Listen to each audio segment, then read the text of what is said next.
a nossa regra de fé e prática, é a nossa confissão de fé. É a confissão da esperança. Hebreus capítulo 12. Nós começamos ontem à noite o quinto e último bloco.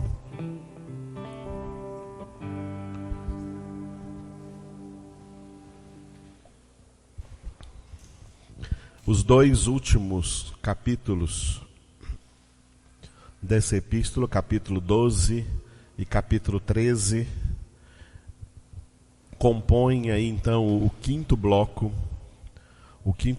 dessa epístola, cujo título é, repita, santificação.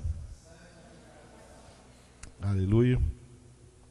Esse quinto bloco, então, tem dois capítulos, o capítulo 12 e o capítulo 13. O capítulo 12, nos seus 29 versículos, o principal deles é o que nós vimos ontem à noite, o versículo 14, onde está escrito, repita, segui a santificação. E quando chegarmos no último capítulo, capítulo 13, nos seus 25 versículos, diga, manifestai a santificação. O que significa seguir a santificação e manifestar a santificação? Seguir a santificação é a prática própria da nossa santificação, a operação da santificação de nossas vidas. E manifestar a santificação é demonstrar através de atitudes transformadas, de atitudes de novo homem, de atitudes de nova criação de Deus, de novas criaturas, atitudes de filhos de Deus. Nós não provamos que somos filhos de Deus apenas por dizer para os outros que somos filhos de Deus, ou por frequentarmos uma igreja, ou por dizer que somos cristãos.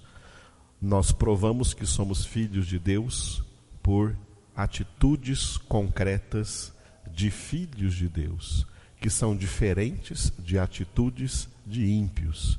Filhos de Deus têm que ter atitudes diferentes diante das coisas que lhes acontecem. É assim que nós manifestamos que a santificação do Senhor, que é vontade de Deus, está sendo operada em nossa vida. Glória a Deus. E não é cobrar dos outros uma santificação, não, é demonstrar a sua santificação. Não ficar esperando a santificação dos outros, não, manifestar a sua, manifeste a sua santificação. Se os outros ainda não estão manifestando santificação, é porque não a têm.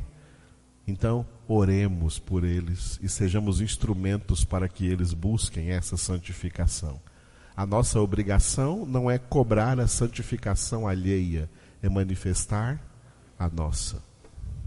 Glória a Deus. É assim que a epístola aos Hebreus chega, mais do que numa conclusão, ela chega num clímax. Principalmente o capítulo 12, que nós começamos ontem, é o clímax de toda essa mensagem, como nós vimos ontem à noite, os dois propósitos de Hebreus. Os dois propósitos da epístola aos Hebreus. O primeiro estava lá na primeira parte. É que os filhos de Deus tomem plena consciência de que nós temos um sumo sacerdote, assentado à direita do Pai, intercedendo por nós, como único mediador entre Deus e os homens. Segundo propósito, sabendo disso, que o Senhor intercede por nós, tanto Jesus intercede por nós à direita do Pai, como o Espírito Santo intercede por nós, de dentro de nós, como vimos em Romanos 8 ontem, com gemidos inexprimíveis. E os dois, Jesus à direita do Pai e o Espírito Santo de dentro de nós, intercede por nós pela mesma coisa. Jesus, à direita do Pai, intercede por nós de acordo com o modelo de intercessão que nós vemos em João capítulo 17. Quando Jesus ora, especialmente no versículo 17, Pai, santifica-os na verdade. A tua palavra é a verdade. E o Espírito Santo ora dentro de nós com gemidos inexprimíveis, diz Paulo em Romanos 8, de conformidade com a vontade de Deus. Aquele que sonda os corações conhece a mente do Espírito, porque o Espírito intercede por nós segundo a vontade de Deus. 1 Tessalonicenses 4:3, e a vontade de Deus é a nossa santificação. Portanto, Jesus está à direita do Pai, intercedendo por nós pela nossa santificação, e o Espírito Santo dentro de nós, com gemidos inexprimíveis, intercedendo também ao Pai pela nossa santificação. Esses são os dois propósitos de Hebreus. Temos um sumo sacerdote sentado à direita do Pai, intercedendo por nós, e por causa disso, nós temos então que, segundo propósito, seguir a santificação, sem a qual ninguém verá o Senhor. Lembrando que a santificação é uma obra de cooperação. Deus não nos santifica sozinho, sem a nossa cooperação. A nossa cooperação é o nosso esforço dentro dessa santificação, cooperando com Deus na nossa santificação. Glória a Deus, amados. Lembrando que para fazer o mal não precisamos nos esforçar, é fácil. Agora, para fazer o bem, temos que nos esforçar. Porque não está nas nossas almas naturalmente por causa do pecado. Então, o esforço é necessário para o maior bem de todos que nós podemos fazer, tanto a nós mesmos como ao próximo, a nossa santificação. Glória a Deus. Então nós vamos entrar hoje no capítulo 12. Capítulo 12, que nós vimos ontem. O versículo que vimos ontem foi o versículo principal do 5º bloco, que foi aquele que nós mais citamos aqui, que é o Hebreus 12:14. Segui a paz com todos e a santificação, sem a qual ninguém verá o Senhor. Esse versículo foi o principal do bloco todo, do 5º bloco. Agora vamos ver isso mais detalhadamente. O capítulo 12, cujo título é Seguir a Santificação, ele tem uma introdução, e é nessa introdução que vamos ficar agora de manhã. Repita, carreira proposta. É o que nós vamos ler nos versículos de 1 a 3. À noite nós vamos ter o nosso boletim, que já chegou. Hoje chegou adiantado, esse mês agora chegou adiantado o boletim. À noite nós teremos o boletim em Efésios. E quarta-feira nós vamos entrar no desenvolvimento, que é, disciplina. Disciplina na nossa vida, amados. Nós somos naturalmente indisciplinados. E se nós quisermos ver o Senhor, nós quisermos santificar a nossa vida, temos que ter disciplina. Disciplina é algo que precisa ser construído nas nossas vidas. Disciplina não é algo natural em nós. Nós somos naturalmente indisciplinados, naturalmente desordenados, e se deixarmos a nossa vida seguir de acordo com as nossas desordens, nós estamos perdidos. Nós vamos pelo mesmo caminho, pelo mesmo curso que a humanidade inteira está indo para a condenação eterna. Quem quiser se santificar em Cristo Jesus tem que receber disciplina, ensinamento, correção, fortíssimas admoestações que vêm da parte de Deus para nós. Aleluia? É sobre isso que nós vamos tratar, e ali nós vamos demorar um pouquinho ali naquele desenvolvimento. E esse capítulo tem uma grande conclusão ali dos versículos 18 a 29, cujo título é, retenhamos a graça. Por quê? Nós somos salvos por graça, mas temos que nos santificar, porque senão podemos perder essa graça. Como Esaú perdeu o seu direito de primogenitura, nós podemos perder a nossa primogenitura em Cristo Jesus, se não retivermos a graça. Reter a graça é não perder a graça de Deus, como por exemplo a igreja de Laodiceia, em Apocalipse capítulo 3, a igreja desgraçada, que apesar de ser uma igreja, já perdeu a graça de Deus. Cristo não está mais lá, mas eles acham que são muito bons, muito ricos, muito abastados e que não tem falta de nada. E Jesus diz: não sabes que és miserável, desgraçado, pobre, cego e nu. Igreja de pessoas que não retiveram a graça, porque não se disciplinaram, porque não se santificaram, rejeitaram todas as exortações e admoestações do Senhor, não santificaram as suas vidas, só se preocuparam em construir uma estrutura humanamente e aparentemente estável de igreja, onde a igreja foi edificada de acordo com a mentalidade humana e não pela palavra de Deus, não pelo conhecimento de Deus.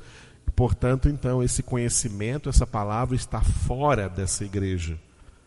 Por isso que Jesus diz: eis que estou à porta e bato.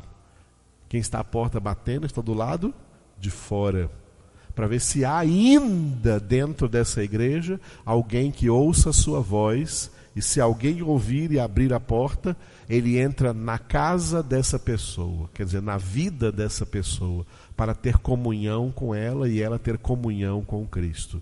Porque aquela igreja não tem mais solução. Laodiceia é a igreja apóstata, tá? Onde a doutrina da igreja é que está imperando sobre os crentes dessa igreja, e não mais a doutrina de Cristo, a palavra de Deus. Por isso eles não retiveram mais a graça, perderam a graça, e por mais ricos que aparentem ser, tá? Por mais que organizados que aparentam ser, tem gente que pensa que a salvação está aí numa igreja, porque é uma igreja antiga, porque é uma igreja que tem isso, que tem aquilo, que tem essa e aquela estrutura humana, sei lá o quê, ou cadeiras acolchoadas, ou um bom ar-condicionado, ou o melhor sistema de som que existe, porque tem não sei o quê, isso e aquilo, e pensa que ali tem alguma segurança de salvação. Não, senhor. A única segurança de salvação é a palavra de Deus, o Verbo de Deus, Jesus Cristo. E teve pessoas que chegaram para Jesus e falaram: Senhor, eu vou te seguir, naquela empolgação, para onde quer que fores. E Jesus não prometeu nenhuma estrutura humana, nenhuma segurança em estrutura humana, e disse: quer mesmo me seguir? Então fique sabendo de uma coisa: os passarinhos têm os seus ninhos e as raposas têm as suas tocas, mas o Filho do Homem não tem onde reclinar a cabeça. Se estiver procurando segurança material em Jesus, Ele nos dá segurança espiritual. E os primeiros pregadores da igreja, como Pedro e João, eram pregadores que diziam assim, como Pedro disse para aquele homem coxo na porta do templo: ouro e prata não tenho, mas o que eu tenho eu te dou. Em nome de Jesus Cristo, levanta-te e anda. Estão pregando por aí hoje que quem, para ser homem de Deus, tem que ter muito ouro e prata. É o contrário da palavra de Deus, o que está se fazendo hoje aí, porque essas pessoas não estão mais retendo a graça, perderam a graça de Deus, a qual Deus disse ao apóstolo Paulo: a minha graça te basta. Aleluia. Retenhamos a graça. Aleluia. Retenhamos a graça. Não rejeitemos o maná que Deus derrama dos céus para nós, na sua graça, na sua palavra, por amor às comidas e às panelas de carne do Egito. Porque foi isso que fizeram as pessoas no deserto, e por isso desagradaram a Deus e morreram no deserto. Aleluia. Muito bem, para tudo isso aí vamos começar pela introdução, a carreira que nos está proposta, né? A introdução do capítulo 12, a carreira proposta. Então abra em Hebreus capítulo 12. Hebreus capítulo de número 12. E nós vamos ler apenas dos versículos 1 a 3.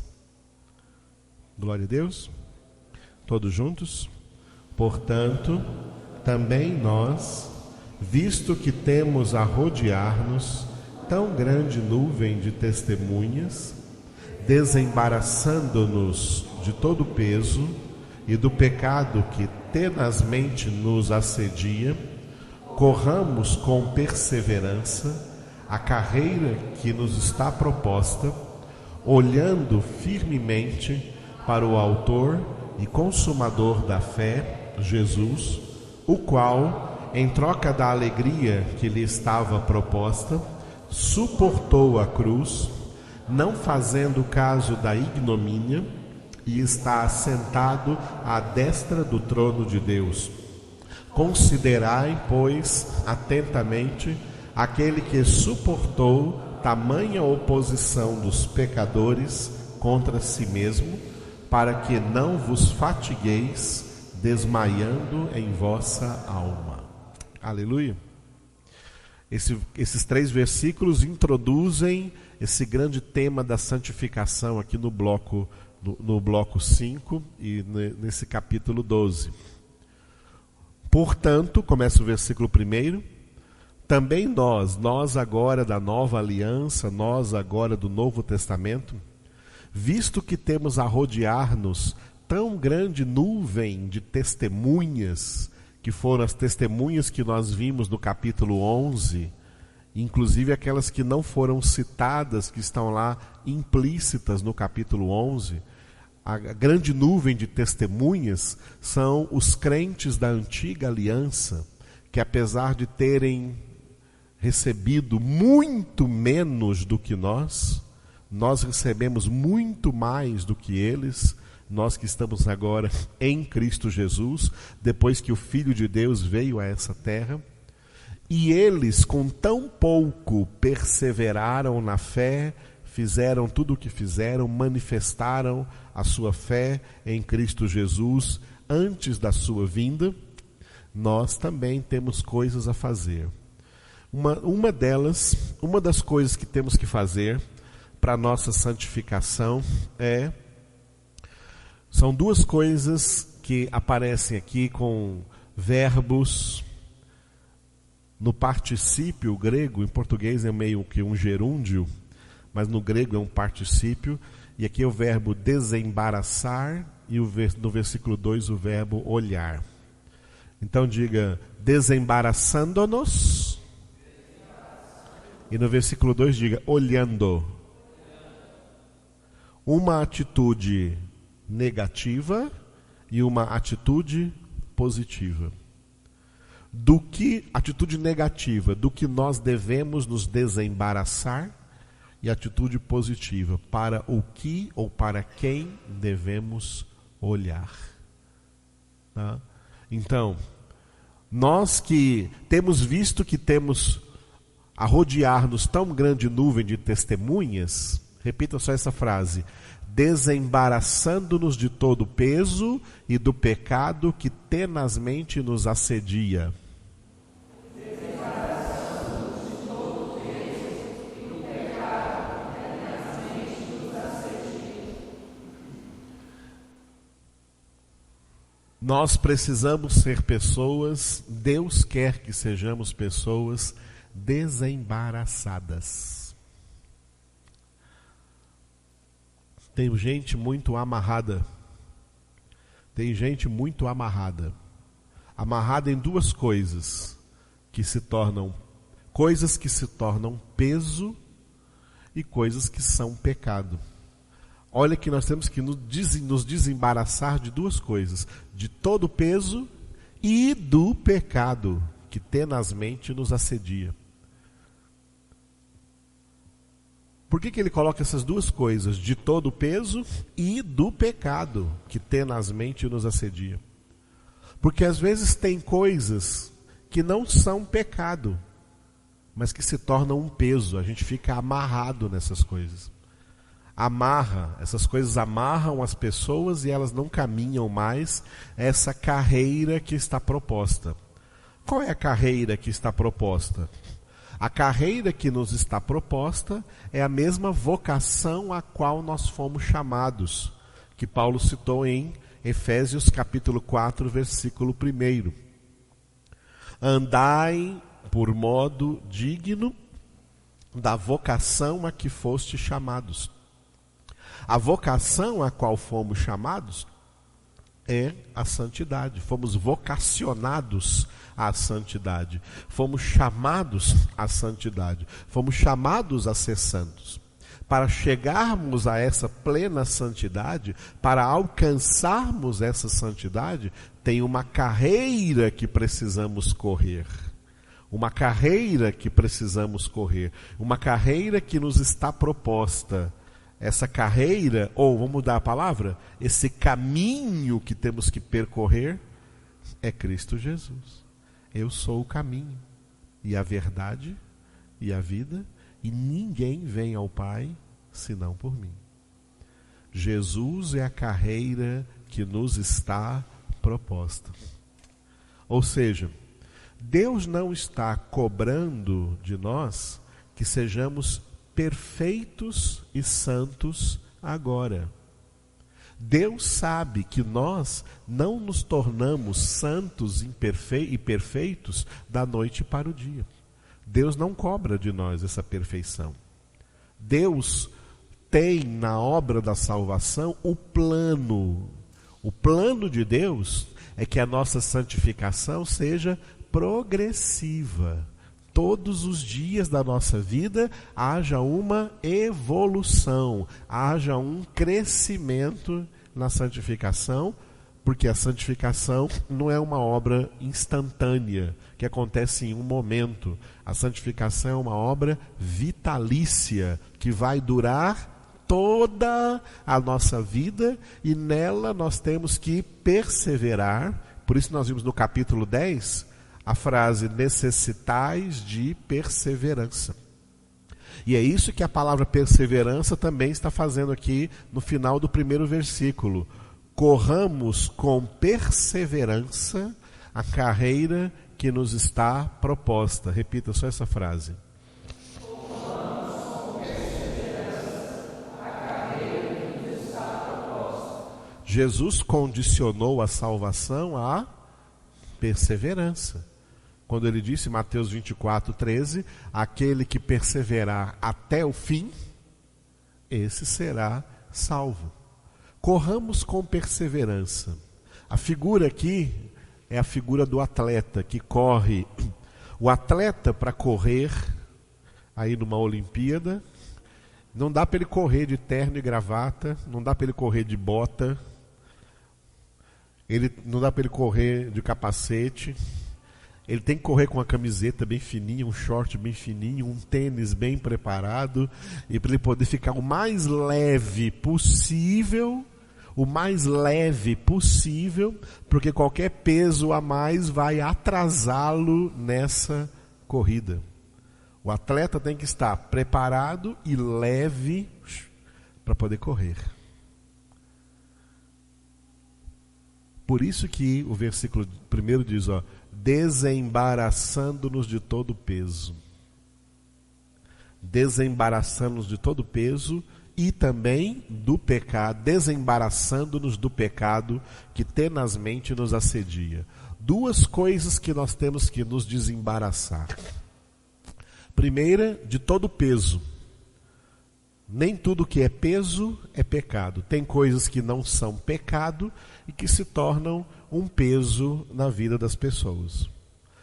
Quando eu falo sobre isso, eu me lembro claramente, assim, na minha cabeça, de três exemplos que eu vejo acontecer toda hora, inclusive aqui no nosso meio, né?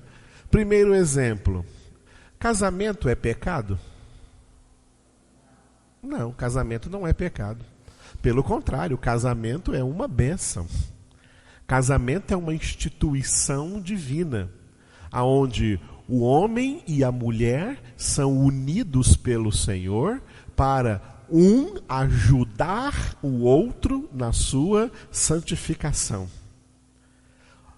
O propósito do casamento seria que o marido tornasse a corrida mais leve para sua esposa e que a esposa tornasse a corrida mais leve para o seu marido e eles se ajudassem na obra da sua santificação.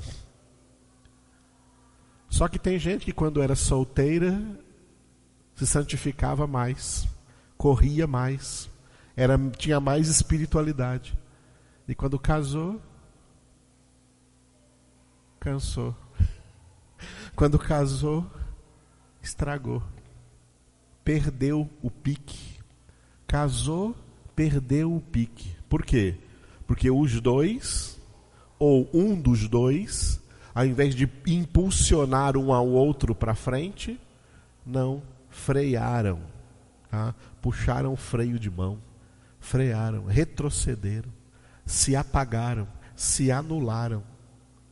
E o casamento que era para ser uma bênção se tornou um peso na vida dessas pessoas. O que fez com que o casamento delas se tornou um peso? Elas se embaraçaram com um monte de coisa aí nesse casamento. E já não correm a mesma carreira, não correm do mesmo jeito a carreira como estavam correndo antes de casar.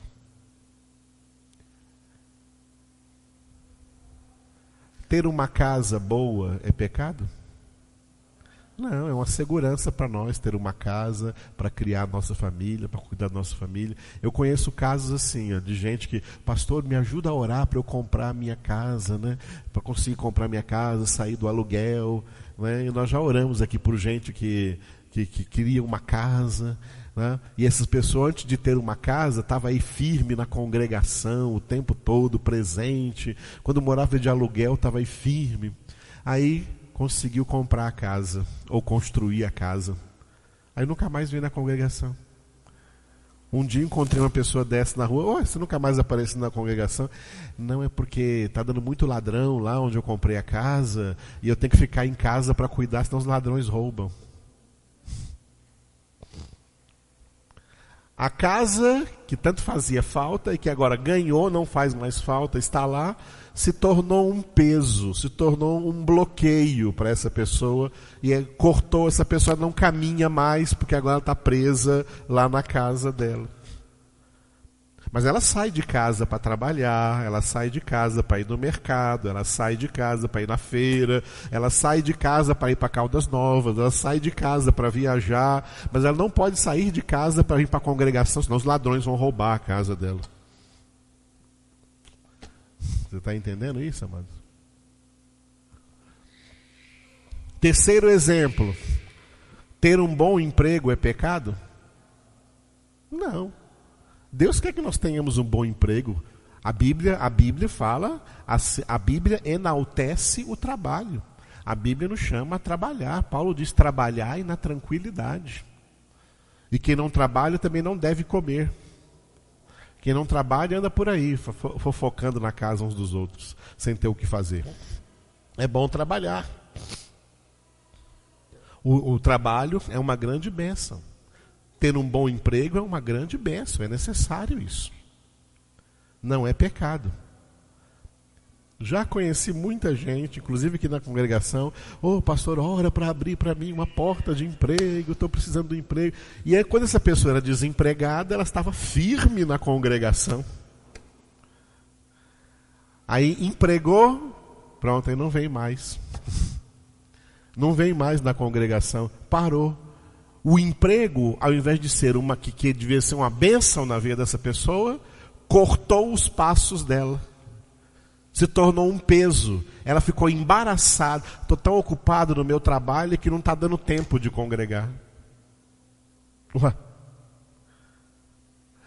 Por causa do trabalho, sacrifica a congregação, sacrifica a oração, sacrifica a leitura da palavra de Deus, a meditação que deve ser dia e noite na palavra de Deus. Quer dizer que quem medita dia e noite na palavra de Deus só pode ter que ser vagabundos? O homem do Salmo número 1 devia ser um tremendo de um vagabundo, ele não tem mais o que fazer, porque fica o dia inteiro meditando na palavra de Deus? Não. É gente que trabalha, mas que mesmo assim, o trabalho não é colocado em primeiro lugar, é Deus que está em primeiro lugar, a palavra de Deus que está em primeiro lugar, ele continua buscando em primeiro lugar o reino de Deus e a sua justiça, e nada vai impedi-lo disso, nada vai amarrá-lo, nada vai embaraçá-lo disso. Tem gente que fica embaraçado na televisão, tem gente que fica embaraçado nas cobertas. Né? Tem um monte de coisa que embaraça as pessoas. Né? Embaraçados na sua preguiça. Fica embaraçado nessas coisas. Olha, a disciplina vai nos ajudar a entender. É na disciplina que nós aprendemos a nos desembaraçar de todo peso. Nos desembaraçar de todo peso. Nós temos uma carreira a correr, para essa carreira temos que estar leve. A gente vê, era costume náutico que os navios, quando estavam perto de afundar ou enfrentando uma tempestade, tudo aquilo que está causando peso, tornando esse navio pesado, levando ele para o fundo, joga ao mar, joga fora. Joga ao mar aí tudo que está fazendo o seu navio espiritual, sua vida espiritual, afundar, sucumbir, naufragar na fé. Muitos já naufragaram na fé porque não lançaram ao mar as coisas pesadas. As coisas pesadas que eles vão acumulando na sua vida, na sua rotina diária, na sua rotina de vida. E, de repente, essa pessoa está com tanto peso que ela não consegue correr a carreira que está proposta. Ela se cansa porque acabou as forças. Perdeu aí as forças. Se alguém quiser acender as luzes aí, porque tá apagando lá, Deus está apagando lá fora. Quem quiser acender aqui, viu? Se alguém quiser acender lâmpadas, acho que tem aqui atrás também, Paulo Isaac, vê que isso tem. Então, desembaraçando-nos de todo peso. E principalmente desembaraçando-nos, leia essa frase comigo. Desembaraçando-nos do pecado que tenazmente nos assedia.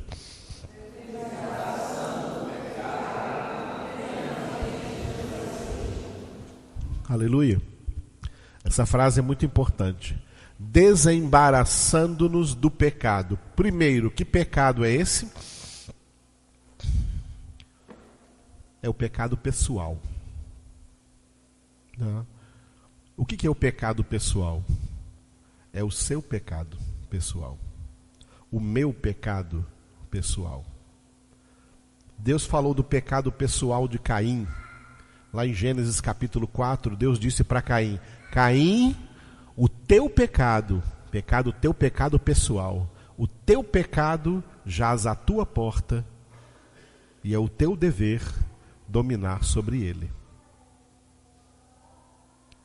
É nosso dever dominar sobre o nosso pecado pessoal. É o nosso pecado pessoal. O seu pecado pessoal. De vez em quando eu falo essa frase aqui. Não é o pecado do outro que leva você para o inferno, é o seu pecado. E também não é a santificação do outro que leva você para o céu, é a sua santificação. Às vezes nós somos tentados a nos preocupar demais com o pecado do próximo e não lidar com o nosso pecado. É o nosso pecado que nos embaraça, não é o pecado do próximo. É o nosso pecado que nos embaraça e é do nosso pecado que nós temos que nos desembaraçar.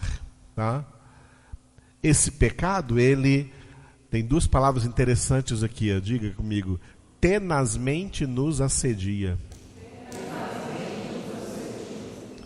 Tenazmente é com tenacidade. O que é tenacidade? Tenacidade é algo semelhante a teimosia. O nosso pecado é teimoso. Ele é tenaz. Tinha uma cola com esse nome, não tinha cola, tenaz. O pecado é assim, é uma coisa tenaz, com tenacidade, com teimosia, com persistência, com insistência. A nossa alma não para de desejar coisas ruins. A nossa alma não para de pensar coisas ruins. A nossa alma não para de nos puxar para o negativo, para o que não presta. Ela nos coloca tendenciosos sempre ao mal.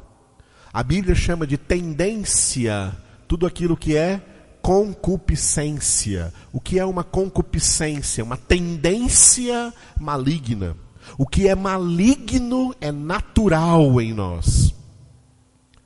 O que é benigno não é natural, é espiritual.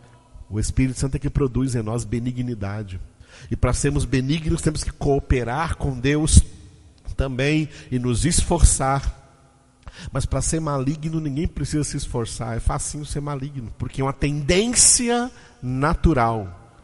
O pecado nos encheu nossas almas de tendências naturais para aquilo que não presta. E insiste, é insistente, é teimoso, é tenaz.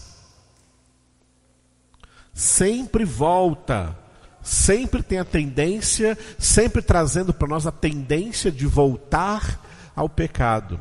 É algo tão natural que a Bíblia fala como uma porquinha, que você tira lá do chiqueiro, lá do meio da lama, tá? Dá um banho nela, lava essa porquinha bem bonitinha, põe um lacinho na cabeça dela, tá? Lava bem bonitinha e solta. Para onde que ela vai correr? Ela vai correr de volta para o lamaçal. Vai se revolver, vai chegar lá no chiqueiro e se revolver todinha de novo no chiqueiro. A nossa alma tem essas mesmas tendências. A tendência de voltar ao pecado. Tendências malignas.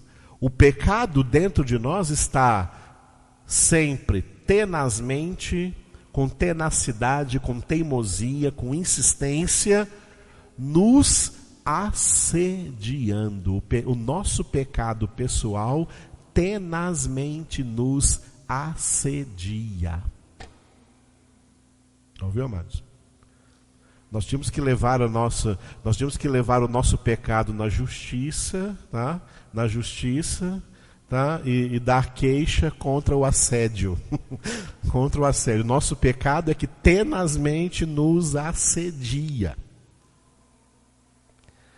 E nós temos que nos desembaraçar dele, porque se cairmos no seu assédio, se cairmos na sua tentação, olha que as pessoas pensam: não, vou pecar só hoje. Não, senhor. Tinha uma irmã que eu conheci lá em Brasília, com a época que eu trabalhava lá, que ela dizia assim: Edivaldo, tem dia que eu chego e falo para Deus: Senhor, dá licença que hoje eu vou pecar. Eu falei: que é isso, irmã? Quem diz que Deus dá licença para alguém pecar? Para pecar não tem licença, não. A Bíblia diz: não pequeis.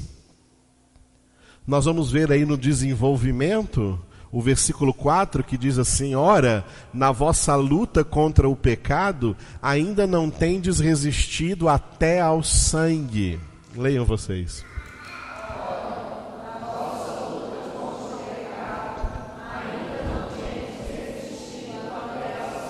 Resistir até o sangue é resistir até a morte. A Escritura está dizendo para nós que nós temos que lutar contra o nosso pecado até a morte. A santificação é uma luta contra o pecado. Por isso nós somos igreja militante, igreja que luta. E a nossa primeira luta é contra o nosso pecado pessoal, que de pessoa para pessoa pode ter igualdades, semelhanças, ou pode ter também diferenças. Podemos ter tendências malignas iguais, semelhantes, ou podemos ter, de acordo com a personalidade de cada um, tendências pecaminosas diferentes uns dos outros. Mas cada um tem que lutar. O homem de Deus não é o que não tem pecado. O homem de Deus é o que domina sobre o seu pecado e não permite que o seu pecado domine sobre ele. Quem fica dando chance para o pecado, dizendo assim, vou pecar só hoje, nunca vai deixar, esse só hoje nunca vai acabar. Sempre vai voltar, sempre vai retroceder. É a mesma coisa às vezes que ensinam por aí nos alcoólicos anônimos. Ensina lá, né? Evita o primeiro gole. Né? Evita o primeiro gole. Quando eu bebia, eu conhecia vários amigos que eram alcoólatras e queriam se livrar e iam aos alcoólatras anônimos. Aí um dia eu estava no bar e tinha um amigo dele que estava lá, né? E deixou uma tacinha de pinga aqui e colocou uma outra aqui. E estava bebendo só dessa outra. Eu falei, por que você deixou aquela lá? Porque ela é o primeiro gole, eu estou evitando ele, estou tomando só do segundo para frente. Oh meu, que você está se enganando a si mesmo, né? Enganando a si mesmo. Então, evitar o primeiro não é evitar todos, né? Daí para frente, evitar todos aí para frente. A mesma coisa é com o pecado. Se você achar que está cometendo um pecado muito pequenininho, a tendência da sua alma vai ser daquele passar para um maior. Porque um abismo chama outro abismo. E o outro abismo é mais profundo que o primeiro. Quem bebe, depois vai ter que beber uma dose maior. Quem usa droga vai ter que usar uma dose maior depois. Quem entra na prostituição é ficando ninfomaníaco e vai querendo outras coisas mais depravadas que vão chegando por aí. Por isso que o mundo é depravado. Porque a tendência é essa. Conhecendo a nossa alma e sabendo das suas tendências, não damos nada a ela. Isso é crucificar a carne, como Paulo disse em Gálatas 5:24. Os que são de Cristo Jesus crucificaram a carne com suas paixões e concupiscências. Então, para nos santificar, para correr essa carreira que nos está proposta, é necessário que nos desembaracemos de todo peso, não permitamos que nada seja um peso na nossa vida, né? E de todo pecado que tenazmente nos assedia, né? Tem gente que, voltando a falar do outro exemplo, um quarto exemplo aí do peso, é o filho. As pessoas têm um filho, não, por causa do meu filho agora, o filho virou um peso. O filho não pode ser peso, não. A Bíblia diz, bênção do Senhor são os filhos. O filho tem que ser bênção, o filho não pode ser peso. Mas os pais fazem com que seja. Por causa dos filhos, vai mais devagar aí corria bem e agora está mais lento aí, está mais pesado por causa do filho. Não, eu admiro pessoas que têm filhos aí, né, e traz os filhos e fica aí. Mesmo que o filho fique reclamando ali, igual estava Ibrahim agora mesmo, não tem problema não, mas deixa as crianças serem crianças. Mas que elas não sejam um impedimento para os pais não estarem congregando, não estarem buscando a palavra de Deus, não estarem se santificando. Glória a Deus. Então, desembaraçando-nos de todo o peso e do pecado que tenazmente nos assedia, corramos com perseverança a carreira que nos está proposta. Agora o aspecto positivo. O negativo é do que nós temos que nos desembaraçar. E o aspecto positivo, versículo 2, repita essa frase: olhando firmemente para o autor e consumador da fé, Jesus. Olhando firmemente para o autor e consumador da fé, Jesus. Aleluia. O que é olhar para Jesus? O que é olhar para Jesus? Porque Jesus está conosco hoje no módulo invisível. O módulo visível é a sua natureza humana. A natureza humana de Jesus está à direita do Pai. Lá ele está visível. Mas conosco, estou convosco todos os dias. Ele está conosco todos os dias na sua onipresença divina, na sua natureza divina. E a natureza divina é invisível. Por isso devemos andar como se estivéssemos, né? Como se estivéssemos como Abraão. Nós lemos aqui em Abraão, né? Como se estivesse vendo o invisível. Quando nós lemos em Hebreus capítulo 11. Não me lembro qual que é o versículo, agora se alguém lembrar aí me fala. Como se estivesse vendo o invisível. É Moisés, versículo 27. Pela fé ele abandonou o Egito, não ficando amedrontado com a cólera do rei, antes permaneceu firme como quem vê aquele que é invisível. Como que nós olhamos para o invisível? O que significa, amados, o versículo 2 aí de Hebreus 12? Olhando firmemente para o autor e consumador da fé, Jesus. Olhar firmemente para Jesus é o que nós falamos do Salmo número 1. Jesus é o Verbo de Deus. Jesus é a palavra de Deus. Olhar firmemente para Jesus é meditar nessa palavra de dia e de noite. Quando diz em Deuteronômio capítulo 6, diz assim, esses mandamentos que hoje te ordeno estarão diante dos teus olhos. Coloca eles por frontal diante dos teus olhos. Contemplar a palavra de Deus, meditar a palavra de Deus, para então aplicar isso em sua vida. O quanto nós necessitamos de meditar diuturnamente na palavra de Deus, para ter isso sempre, 24 horas por dia, bem claro na nossa vida. É assim que nós olhamos firmemente para Jesus, o autor e consumador da fé, a fé que vem pela palavra. Por isso ele é o autor da fé, porque a fé vem pelo ouvir a palavra de Cristo, ouvir a sua palavra. Então a palavra é o próprio Jesus. Jesus é a palavra viva e eficaz. Jesus é a palavra de Deus. Meditar nela de dia e de noite, é assim que nós olhamos firmemente. Olhar firmemente significa olhar sem desviar o olhar.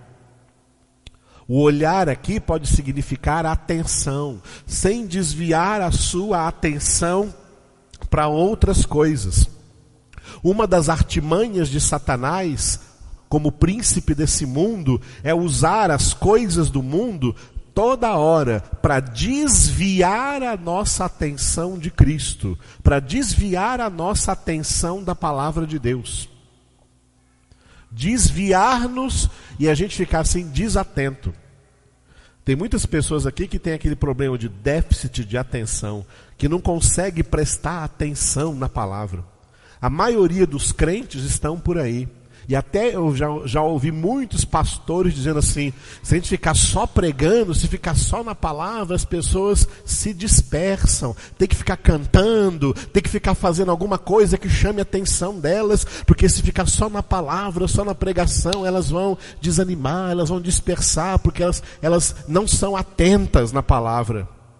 E aí as igrejas enchem os cultos de um monte de programações, de coisas, para encher os olhos das pessoas, mas aí não dão palavra. E isso que dão não alimenta. não edifica. Só enche linguiça. Só preenche o tempo. Deixa o tempo passar. Aí faz igual um pastor disse uma vez, depois que passou lá quase 2h30, o culto durava 2 horas, passou quase 2h30 só com oportunidade para fulano cantar, um grupo que veio não sei de que lá para fazer uma dança, outro que veio não sei de que lá para apresentar um teatro, e um que falou não sei o que lá, e aí passou quase 2h30, aí o pastor falou assim: irmãos, hoje, olha, a desculpa mais hipócrita que eles dão por aí. Hoje Deus falou conosco de uma maneira diferente. Deus falou conosco através do canto, das músicas. Deus falou conosco através dessa dança. Deus falou conosco através disso e daquilo. Agora, só para não passar em branco, olha o que ele falou. Vamos ler uma besteirinha aqui na Bíblia?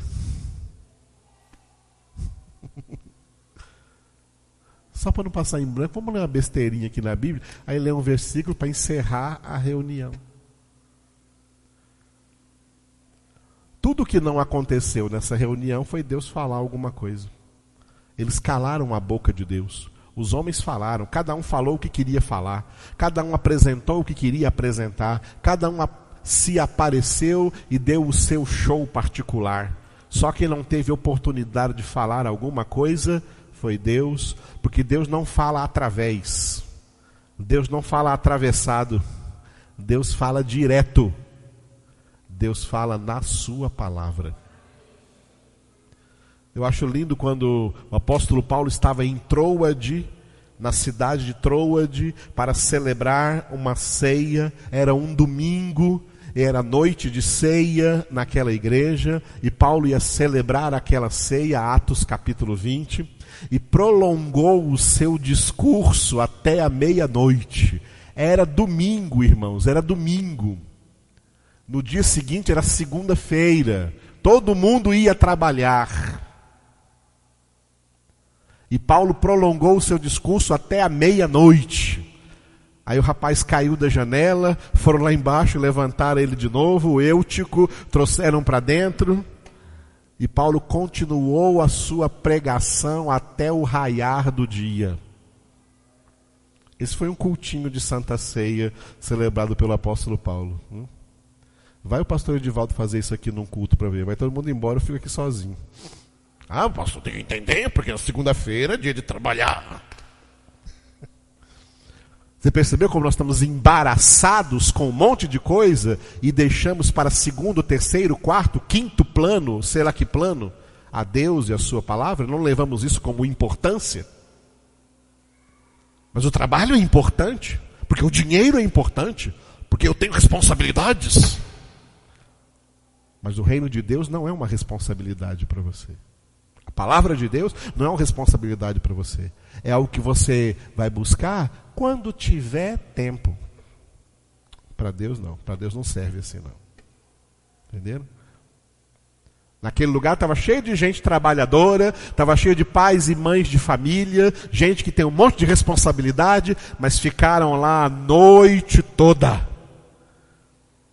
E não era cantando ou fazendo showzinho, lá vendo showzinho para chamar a atenção deles, não. É ouvindo o apóstolo Paulo pregar a palavra de Deus.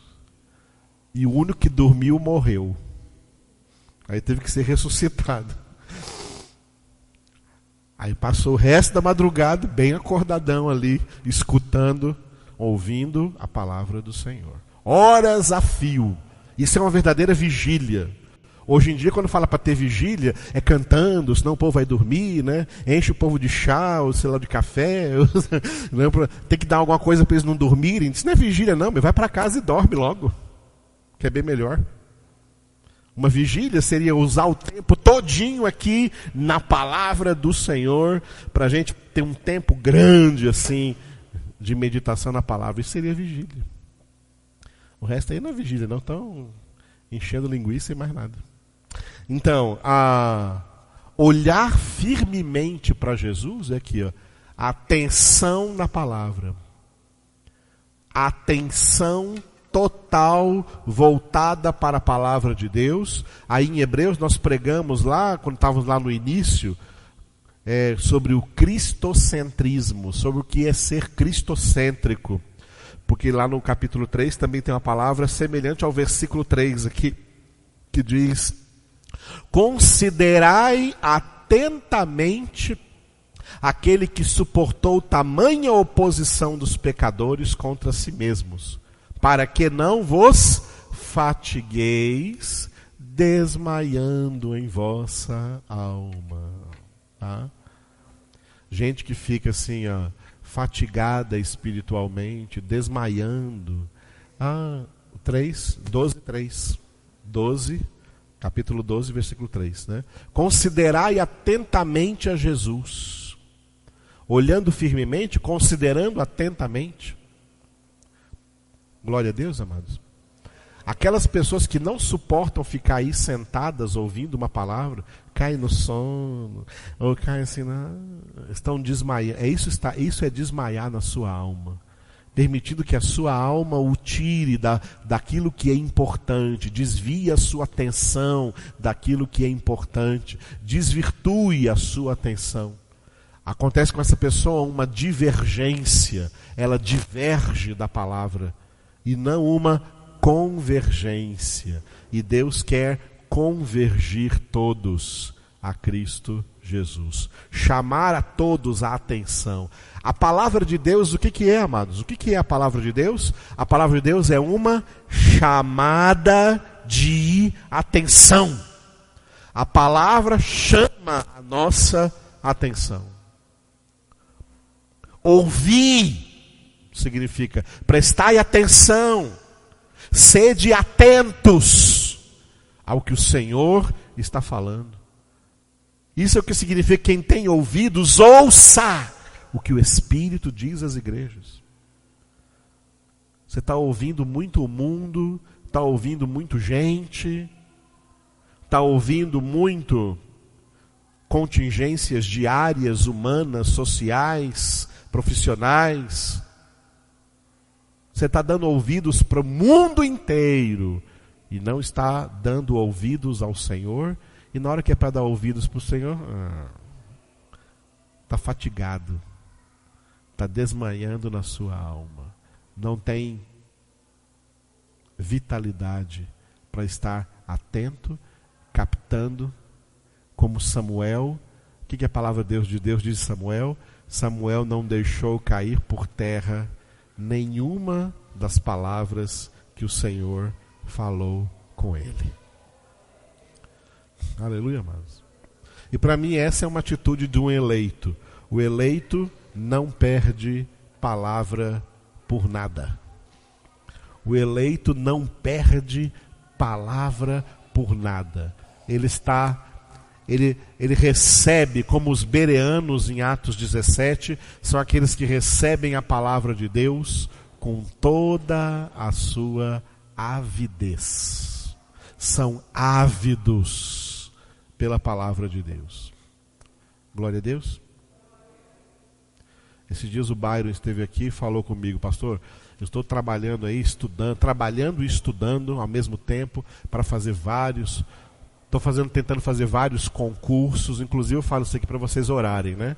Orarem pelo Byron, para ele está fazendo os concursos dele, todos direcionados para Brasília. Por quê?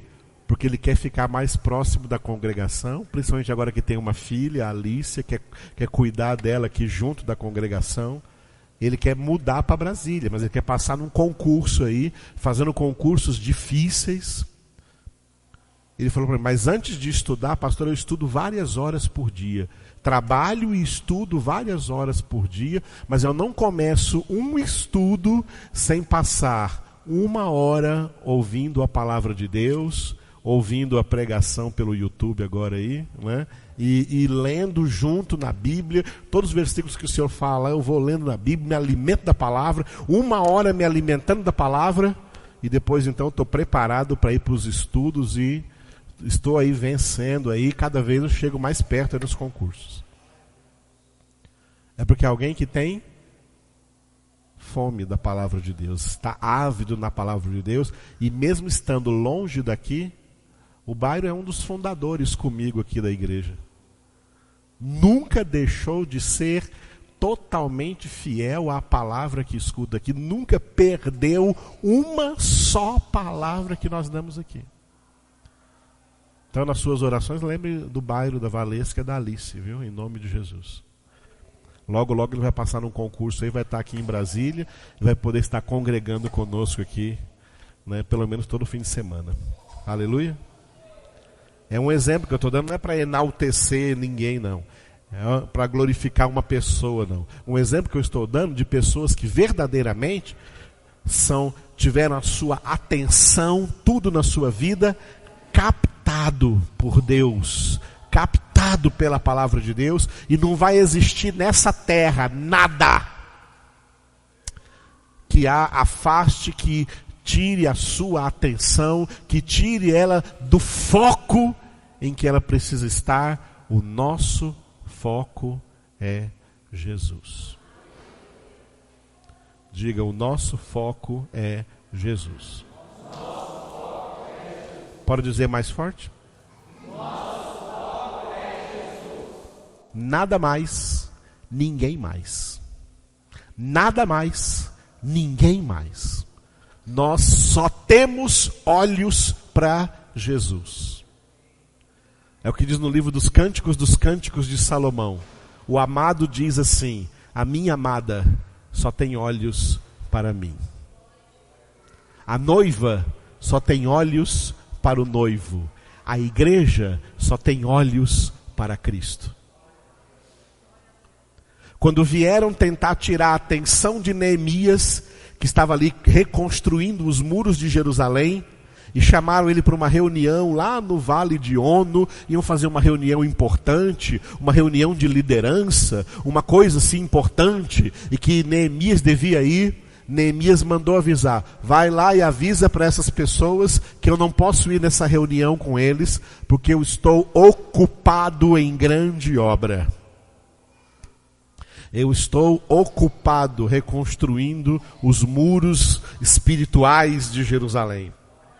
Com a palavra de Deus sendo edificada na minha vida, não tenho tempo para outras coisas, nem atenção para outras coisas, porque toda a minha atenção está voltada para Jesus. O meu foco é Jesus. Agora diga isso de maneira pessoal: o meu foco é Jesus. Aleluia. Então, olhando para Ele, vamos louvá-lo nessa noite. Fique de pé aí. Obrigado.